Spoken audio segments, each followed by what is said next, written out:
চললো, কিন্তু সবাই এখনো পর্যন্ত এলো না। এই সব হলো কুঁড়েমির লক্ষণ মহারাজ। আপনি একদিন যারা যারা দেরি করছে তাদের চাপকে দেবেন, তাহলেই সব সিধে হয়ে যাবে। আর বলবেন না মহারাজ, আজকে গিন্নি কাঁচা লঙ্কা দিয়ে কুচো চিংড়ির ঝালটা যা বানিয়েছিল না, খেতে খেতে দেরি হয়ে গেল। গোলগাপ্পি দেওয়ার আর জায়গা পাও না, না? বিশ্বাস করুন, সত্যি খুব ভালো রান্না করেছিল গিন্নি, তাই আবার আরেক হাঁড়ি ভাত চড়াতে বললাম। আর সেটা খেয়ে আসতেই তো দেরি হয়ে গেল। আরো এক হাঁড়ি? মহারাজ কিছু মনে করবেন না, এই পাঠশালা বন্ধ করে সব গুছিয়ে তাপে এলাম। সুপ্রভাত মহারাজ। সুপ্রভাত মহারাজ। প্রভাত আজকে আর শুনেই। তোমরা সবাই এত কুঁড়ে হয়ে গেছো যে কি বলবো। মহারাজ, এই কুঁড়েমির আসল কারণ হচ্ছে চর্বি। কথায় আছে, যত বেশি চর্বি তত তাড়াতাড়ি মরবি। আপনি কি বলতে চাইছেন মন্ত্রী মশাই, যে আমি তাড়াতাড়ি মরে যাব আর আপনি মজা দেখবেন? ঠাকুর ঘরে কে, আমি তো কলা খাইনি ব্যাপার হয়ে গেল। গোপালের একদম মোক্ষম জায়গায় আঘাত লেগেছে, যাকে বলে ওই আঁতে ঘা। তুমি বেশি কথা বলো না বৈদ্য, ছুঁচ করে চালুনির বিচার। হ্যাঁ, বৈদ্য তো দেরি করেই এসেছে। আমার মনে হয় প্রত্যেককে এমন ভাবে প্রশিক্ষণ দেওয়া দরকার যাতে তারা একটু চনমনে হয়ে ওঠে। হ্যাঁ মহারাজ, তাহলে আগামীকাল থেকেই শুরু হোক ব্যায়াম আর অস্ত্র শিক্ষা। হ্যাঁ, কুঁড়ে থাকলে রাজ্যের কোনো বিপদ আপদেই সভাসদেরা কাজে আসবে না। ঠিক বলেছেন মহারাজ। তাহলে আর দেরি কেন, চলো সবাই এখনই আমরা মাঠে যাই। এই তো মহারাজ ভরপেট খেয়ে এলাম, এখনই মাঠে? ও সব অজুহাত দিয়ে লাভ নেই, চলো চলো চলো।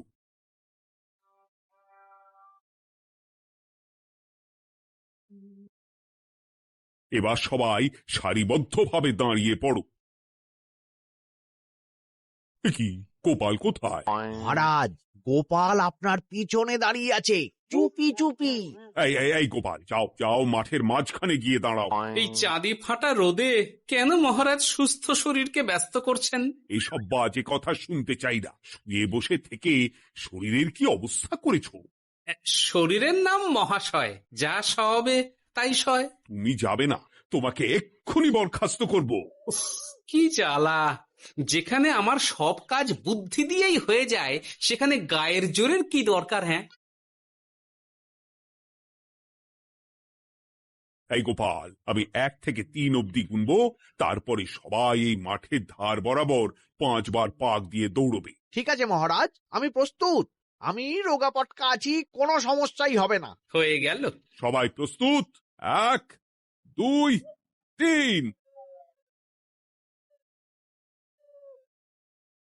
কি হলো গোপাল, দৌড়াও দৌড়াও।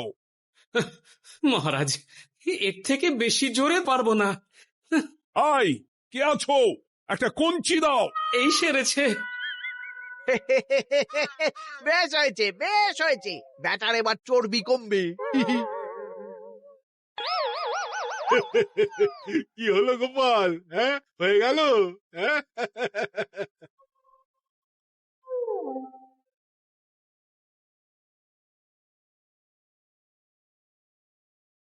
এই গুলটে, উঠি, আমাদের দাদু উল্টে গেছে।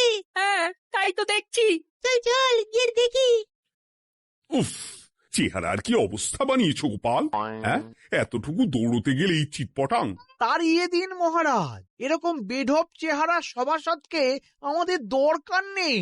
না না, তা বললে হবে নাকি গোপাল, তুমি এক্ষুনি বাড়ি চলে যাও, কালকে আবার মাঠেই দেখা হবে। হ্যাঁ দাদু, বাড়ি চলো। ওরে বাবারে!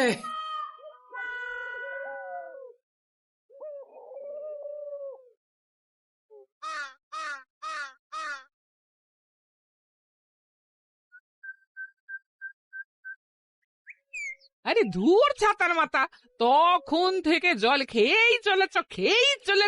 কি হয়েছে সেটা বলবে তো? শরীর চর্চা হয়েছে, শক্তি খরচা হয়েছে, আর পারছি না। উফ, বাপরে বাপ, কি পায়ে ব্যথা! এই জন্যেই আমি বলি বাপু, একটু বপুটাও নড়াও, কিন্তু কার কথা কে শোনে? ওরে বাবা, অকারণে সুস্থ শরীর ব্যস্ত করবো কেন বলতো? বেশি নড়াচড়া করলেই আয়ু কমে যায়। তোমার এই বাজে কথা কোন শাস্ত্রে লেখা আছে শুনি? শাস্ত্রে কেন যাব, বাস্তবে জলজ্যান্ত উদাহরণ আছে। আমি মানতে পারছি না। হুম, মানতে পারছি না বললে তো হবে না, তোমাকে মানতেই হবে। বেশ, প্রমাণ করো। আমি যদি তোমাকে প্রমাণ করে দিতে পারি, তাহলে আজ থেকে বাড়ির বাজার দোকান করার দায়িত্বটাও তোমাকেই নিতে হবে। দিদা, তুমি তো ফেঁসে যাবে। দাদুর সঙ্গে বাজি লড়বে না। এই বাদ দে তো, তোর দাদু আগে প্রমাণ করুক যে বেশি নড়াচড়া করলে বয়স কমে। হ্যাঁ তাহলে বাজি? হ্যাঁ, বাজি। আচ্ছা ঠিক আছে, বেশ।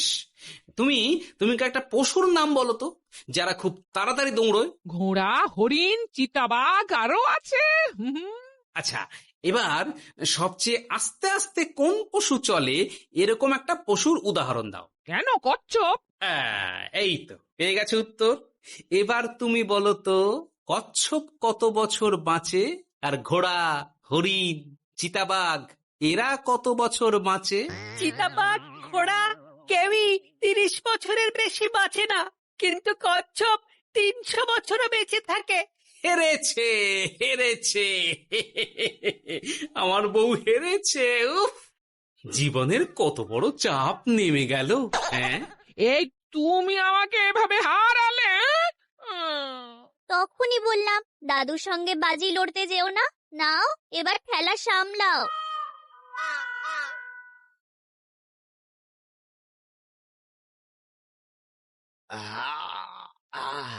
আরো ভালো করে মালিশ কর। আজকে ছোটাছুটি করে পা দুটো বেশ ব্যথা ব্যথা করছে। কালকে তো আবার অন্য পরীক্ষা। আরে আমার হালকা চেহারা আছে, সব সামলে নেব। কালকে তো অস্ত্র চালনা হবে, কালকে আমি কাঁপিয়ে দেব। কাঁপাতে তো হবেই মন্ত্রী মশাই। আমরা আপনার শরীরে এমন ঘষা মাজা করে দেব না, মনে হবে আপনি না একটা জলযন্ত্র অস্ত্র, অস্ত্র চালনা করতে যাচ্ছে। বাস, এই তো চাই। উরে বাবারি, আস্তে আস্তে। আরে বাবা, আপনার তো ইস্পাতের শরীর, ভাঙবে তবু মচকাবে না। চিন্তা করছেন কেন? ভয় পাবেন না, ভয়কে জয় করতে হবে। আরে আরে আরে, তোরা আমার কথাটার সাথে করছিসটা কি? মানুষটা মরে যাবে তো। চিন্তা করো না গিন্নি। বাবা, ওরা বলেছে আমার ইস্পাতের শরীর, ভাঙবে তবু মচকাবে না। একবার এই বুড়ো বয়সে হাত পা ভাঙলে কি সামলাবে শুনি? মন্ত্রীমশাই, আমাদের বকশিসটা দিয়ে দিন, আমরা কেটে পড়ি। বাবারে বাবা, দিচ্ছি, এনে। এত খাটানোর পরে এতেই এখন খুশি থাক। হ্যাঁ,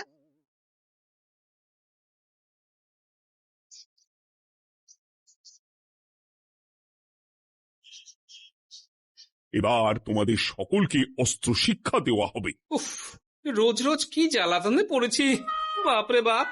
বাবা মা কাউকে ডাকার দরকার নেই, ভালো না লাগলে রাজসভা চাকরি ছেড়ে চলে যাও। মহারাজ, এটা তো উচিত নয়। যে যেটাই পারদর্শী তাকে সেটাই করতে দিন না। একটা বাঁদরকে যদি আপনি বলেন শিকার করে মাংস খেয়ে দেখা, সে কি পারবে মহারাজ?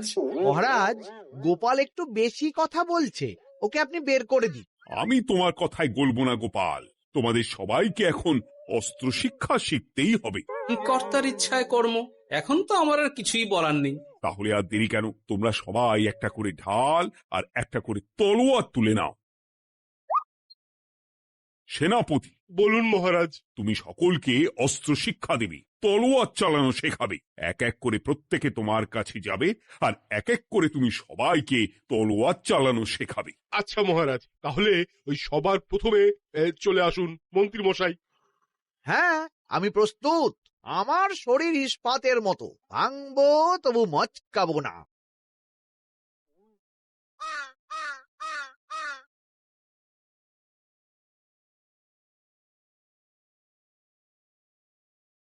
কি, কেমন দিলাম?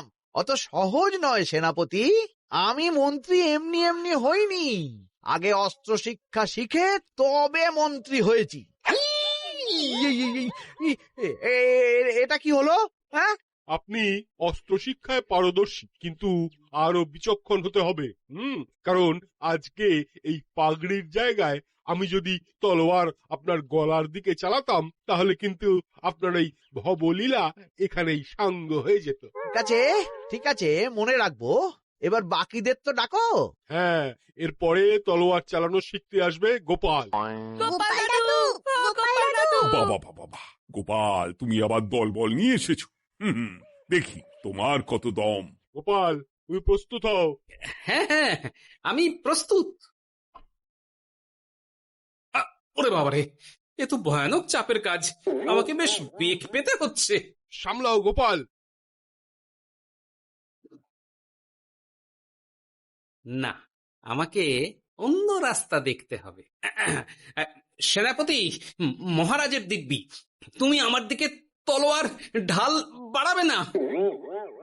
এই এটা কি হলো? সত্যি তো, এটা কি হলো? গেল গেল গেল গেল গেল গেল গেল, দুটিটা খুলে গেল গো। দেব নাকি এবার কুচ করে কেটে? জিতে গেছি, জিতে গেছি। এটা কি হলো? শত্রুপক্ষ কখনো কারো দিব্যি শুনবে না। আর সেনাপতি, তুমি কি ওখানে দাঁড়িয়ে দাঁড়িয়ে মজা দেখছো? আমি কি করব মহারাজ, গোপাল যে আপনার দিব্যি দিয়ে দিল। গোপাল বেটা খুব চালাক। তাহলে এখন উপায়? ওসব গোপাল তোমাকে বোকা বানাবার জন্য করেছে। তুমি ধুতি ঠিক করে আবার লড়াই চালিয়ে যাও। যথাজ্ঞা মহারাজ।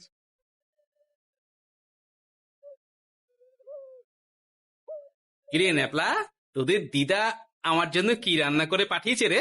এই তো ভাত, আলু সেদ্ধ, এই পুঁই শাকের ঝোল আর রুই মাছের ঝাল। আর তোদের যে তোষক, বিছানার চাদর আনতে বলেছিলাম, এনেছিস তো? ওই তো দাদু, কুটির কুড়িতে আর বাকিরা সবাই ধরাধরি করে নিয়ে আসছে। ব্যাস, তাহলে তো আর কোনো চিন্তা নেই। খেয়ে একটা জব্বর ঘুম দেব, কারণ এখানে যা রঙ্গ দেখছি তাতে বিকেল হয়ে যাবে। তলোয়ার শিক্ষা আজকের মতন এটুকুই থাক। এবার শুরু হবে বল্লম শিক্ষা। সবাই আবার আগের মতন সারিবদ্ধভাবে দাঁড়িয়ে পড়ো। আহ, তোদের দিদা ওই সবটা কিন্তু বেশ জব্বর বানিয়েছে। তোদের দিদার হাতের রান্নার কোনো তুলনাই নেই। আহা, কি স্বাদ! কি গোপাল আবার কোথায় গেল? এই তো মহারাজ, আমি এখানে ওই পুঁয়ের ঝোল আর রুইয়ের ছাল দিয়ে ভাত খাচ্ছি। এসব কি মাঠের মধ্যে খাওয়া? আরে শরীরটাকে তো রাখতে হবে। তাড়াতাড়ি খেয়ে এইদিকে এসো। আসছি আসছি আসছি। এবার আমি তোমাদের দেখাবো কিভাবে বল্লম নিয়ে তেড়ে যেতে হয়। দেখান মহারাজ।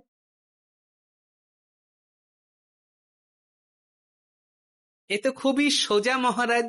ঠিক আছে, তাহলে বল্লম নিয়ে তেড়ে যাও দেখি। দিন, আপনার হাতের বল্লমটাই দিন।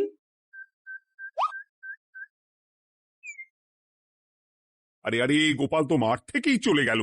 আমি ডেকে আনছি মহারাজ। আরে আরে, ও গোপাল, গোপাল, মহারাজ ডাকছেন, থামো থামো। মহারাজ বলেছেন বল্লম নিয়ে তেড়ে যেতে, তেড়ে গিয়ে আবার ফিরে আসতে তো উনি বলেননি। আরে, এ তো মহা মুশকিল। উনি এক্ষুনি তোমাকে মাঠে ফিরতে বললেন। সেটা আপনাকে বলতে পারে সেনাপতি, আমাকে তো বলেনি। আমি চললাম।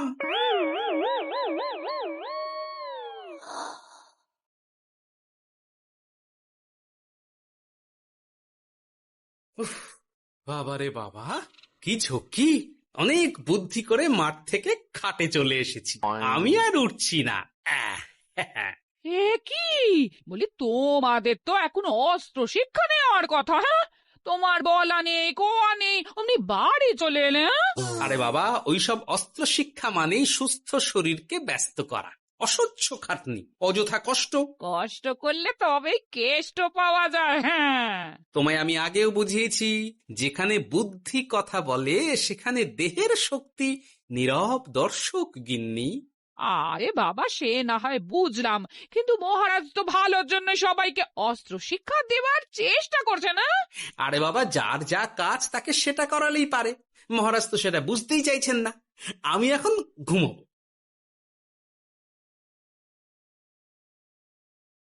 দরজা খোলো, গোপাল, দরজা খোলো। গোপাল, গোপাল দরজা খোলো বলছি। ব্যাস হয়ে গেল। একটু শান্তিতে ঘুমাবো তার জো নেই। দরজা খোলো, গোপাল। বলুন মহারাজ। তুমি কি পেয়েছোটা কি গোপাল? রাজসভায় দেরি করে আসবে, তারপর অস্ত্র শিক্ষার সময় ফাঁকিবাজি দেবে, এভাবে তো আর তোমাকে মনে হচ্ছে রাজসভায় রাখা যাবে না। মহারাজ, গোপাল তো মুখের কথার লোক নয়, ওকে তাড়িয়ে দিই। কেন মহারাজ? আমি কি এমন মহাপাপ করেছি যে আমাকে তাড়িয়ে দেবেন? এই যে আমার কথা শুনছো না, এটাই তোমার অপরাধ। অপরাধ নেবেন না মহারাজ। পণ্ডিতের দায়িত্ব পুজো করা, সভাকবির দায়িত্ব কবিতা বলা, সাহিত্য চর্চা করা, আর আমার দায়িত্ব হাসি মজা করে আপনার মন ভালো রাখা। কিন্তু আপনি আমাকে জোর করে যুদ্ধের ময়দানে ঠেলে দিতে চাইছেন। সেটা আমার ইচ্ছে। আমিও তো মহারাজ ইচ্ছে করলে অনেক কিছু করতে পারি। চোখ বন্ধ করে লক্ষ্য ভেদ করতে পারি, শুধু বুদ্ধি দিয়ে। আরে বাস, এত বড় কথা! তাহলে মহারাজ, ওকে বলুন পরীক্ষা দিতে। কি পরীক্ষা? আমি একটা ঘরে বর্ম পরে দাঁড়িয়ে থাকবো, তোমার হাতে অস্ত্র দেব, আমার মাথায় একটা আপেল থাকতে হবে, আর তুমি কিভাবে আমার মাথা থেকে ওই আপেল ফেলতে পারো দেখব। এ তো খুবই সোজা। কি গোপাল, তাহলে লড়বে নাকি বাজি? হ্যাঁ, লড়তে রাজি আছি। তাহলে আজ রাতেই হয়ে যাক পরীক্ষা। যদি এই পরীক্ষায় উতরে গেলে তো ভালো, নইলে তোমার চাকরিটা গেল। গোপাল, তুমি পারবে তো? সে দেখাই যাবে। আজ রাতে তাহলে রাজবাড়িতে দেখা হচ্ছে। যদি আমি এই পরীক্ষায় বিফল হই, তাহলে আমার চাকরি আপনি কেড়ে নেবেন, আর যদি সফল হই তাহলে মন্ত্রী মশাইকে শাস্তি দেবেন। আমি নিজে সারা কৃষ্ণনগরে নাক্ষত দেব। বেশ, দেখা যাক।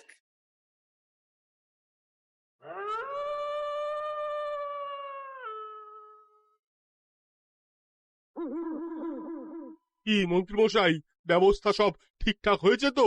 হ্যাঁ, এবার শুধু গোপালের পরীক্ষার পালা। আমি তাহলে বাইরে গেলাম, গোপালকে পাঠিয়ে দিচ্ছি।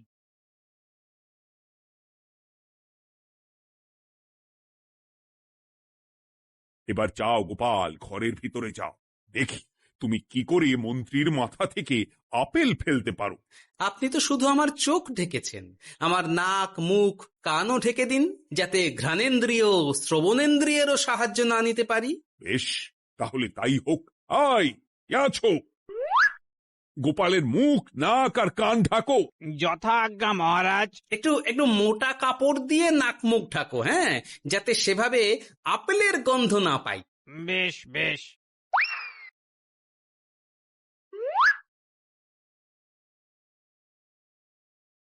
যাও গোপাল। গোপাল, এবার তোমার চাকরি গেল। এবার তুমি কি করবে? কি করবে? দৌড় ঝাঁপে ফাঁকিবাজি? হ্যাঁ?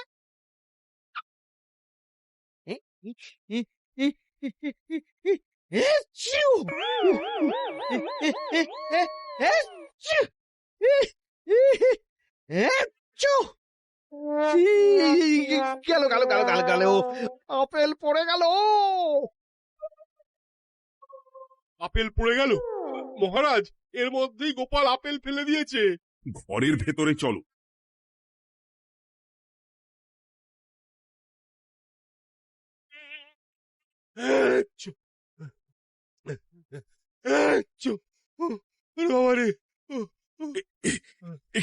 ওরে বাবা, কি ঝাঁজ! ওরে বাবা! কি মহারাজ, দেখলেন তো গোপালের চমক? অস্ত্র ছাড়াই আপেল ফেলে দিলাম। কি, এটা তো তুমি নীতি বিরুদ্ধ কাজ করেছো। সারা ঘরে নস্যি ছড়িয়ে দিয়েছো। মহারাজ, হাঁচতে গিয়ে আপেল পড়ে গেছে। এবার সারা কৃষ্ণনগরে নাক্ষত দিতে হবে। সত্যি সত্যি গোপাল, বুদ্ধিতে তোমার জুড়ি মেলা ভার। আমার নাম গোপাল ভাঁড়, একটা কথা মনে রাখবেন, কেউটে সাপের লেজে পা দেবেন না, আর গোপালের কাজে বাধা দেবেন না। যে কাজ বুদ্ধি দিয়ে করা যায় তার কাছে শক্তি ছোট্ট শিশু মাত্র। সত্যি গোপাল, আজ তুমি সেটাই প্রমাণ করে দিলে। আর আজ থেকে তোমাকে তোমার ইচ্ছার বিরুদ্ধে খাটাবো না। তুমি খাও দাও, ভুঁড়ি বানাও। যার যা কাজ সে তাই করবে। যেমন এখন মন্ত্রী মশাই নাক্ষত দেবেন। হ্যাঁ, ভুল করে বাজি ধরে ফেলেছি, এখন নিজেই চাপে পড়ে গেলাম। তাহলে আর দেরি কেন? নাক্ষত এখন থেকেই শুরু হোক। কৃষ্ণনগরের রাস্তা শেষ হতে হতে সকাল হয়ে যাবে।